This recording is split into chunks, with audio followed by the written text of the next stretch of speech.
potential ka qofka Soomaaliga uu leeyahay dalkiisa markuu joogana way ka muuqataa intiina halkan fadhida baa marxaati ka dadkii aad u soo adeegteen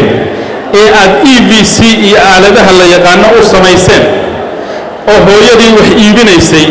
iyo kii wax dhoofinayay iyo kii dukaanka lahaaba oo hal mar wada adeegsanayay buruugtii aad furteen jaamacadihii aad samayseen ayaa maanta wiilkii ka soo faa'iiday uu wasiir yahay ama baac mushtari weeye waalidiinta Soomaaliyeed haddii aanay heli lahayn hal abuurka aad la timaadeen meel ay carruurtooda geeyaan may helan waanu idin bogaadinaynaa waanu idin garab taagan waxa markaa mabda ahaan annagu haddaanu nahay xukuumadda iyo dawladda naga go'an inaanu barbar istaagno kambaniyada iyo mas'uuliyiinta iyo bahda baac mushtariga Soomaaliyeed ee dadkii ku filnaanaya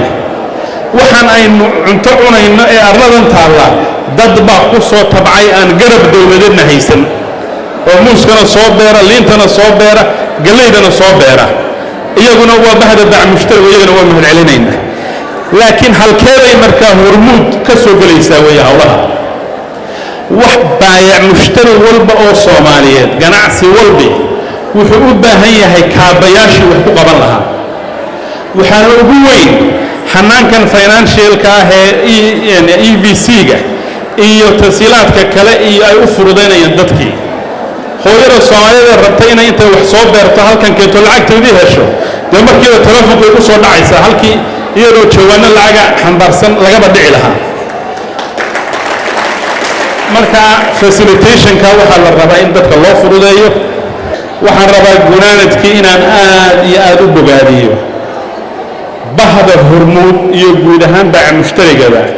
doorkii wax ku oolka ahaa ee ay hore u soo qaateen haddana u soo qaataan marka dadkeena ay abaara ku leedaan sida tii hadda taagnayd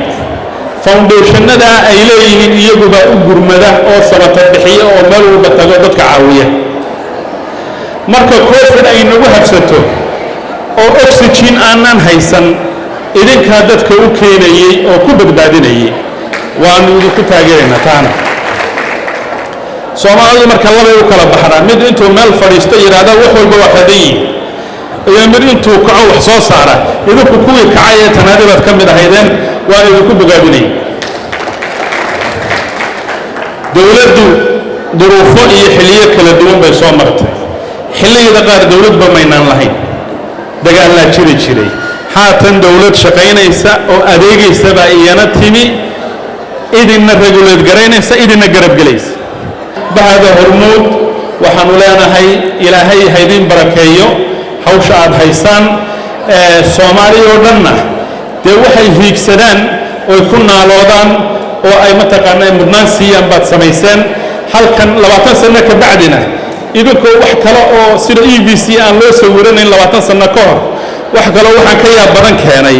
oo dalka meel fog gaarsiiyay adeegyada ayaan idinka filanay in la gaaro waa mahadsantiin. Assalaamu calaykum wa rahmatullahi wa barakatuh.